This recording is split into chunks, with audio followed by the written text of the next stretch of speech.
ખનિજ તેલના સંગ્રહ સ્થાનમાં ભીષણ અગ્નિકાંડ સર્જાતા સમગ્ર પંથકમાં અફરાતફરી મચી। ગાંધીનગર જિલ્લાના કલોલ તાલુકામાં એક અનધિકૃત ઓઇલ ગોડાઉનમાં અચાનક ભયાનક આગ ફાટી નીકળી હતી। જ્વલનશીલ પદાર્થોના મોટા જથ્થાને કારણે આગે જોતજોતામાં વિકરાળ સ્વરૂપ ધારણ કરી લીધું હતું, જેના ધુમાડાના ગોટે ગોટા કિલોમીટરો દૂર જોઈ શકાતા હતા। ઘટનાની ગંભીરતાને ધ્યાને રાખીને તુરંત જ 8 જેટલા અગ્નિશમન વાહનોને ઘટના સ્થળે રવાના કરવામાં આવ્યા હતા। અત્યાર સુધીમાં અંદાજે 2 લાખ લીટર પાણી અને 20,000 લીટર વિશેષ રાસાયણિક ફીણનો ઉપયોગ કરવા છતાં આગ પર સંપૂર્ણ કાબુ મેળવી શકાયો નથી। પરિસ્થિતિ અત્યંત ગંભીર બનતા અગ્નિશમન દળ દ્વારા જેસીબી મશીનોની મદદ લેવાની ફરજ પડી છે।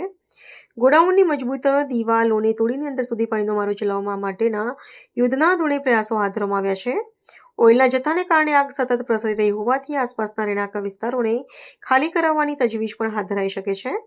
સ્થાનિક વહીવટીતંત્ર અને પોલીસ કાફલો ઘટના સ્થળે તૈનાત છે અને આગ અન્ય એકમો સુધી ન પહોંચે તે માટે સતત દેખરેખ રાખવામાં આવી રહી છે। અને અમે લોકોને ઘણી વખતે કમ્પ્લેન કરેલી હતી। એ લોકો લાઈક 2-3 કરોડનો માલ ક્રૂડ ઓઇલનો રાખે છે। ત્યાં તમે ઘણી વખત કમ્પ્લેન કરેલી હતી કે તમે અહીંયા ના રાખશો, એ તમે કોઈ એવા જગ્યા પર રાખો કે જ્યાં મતલબ કંઈક થાય તો તકલીફ ના પડે। રેસિડેન્શિયલ એરિયાની બાજુમાં આ વસ્તુ ના રખાય।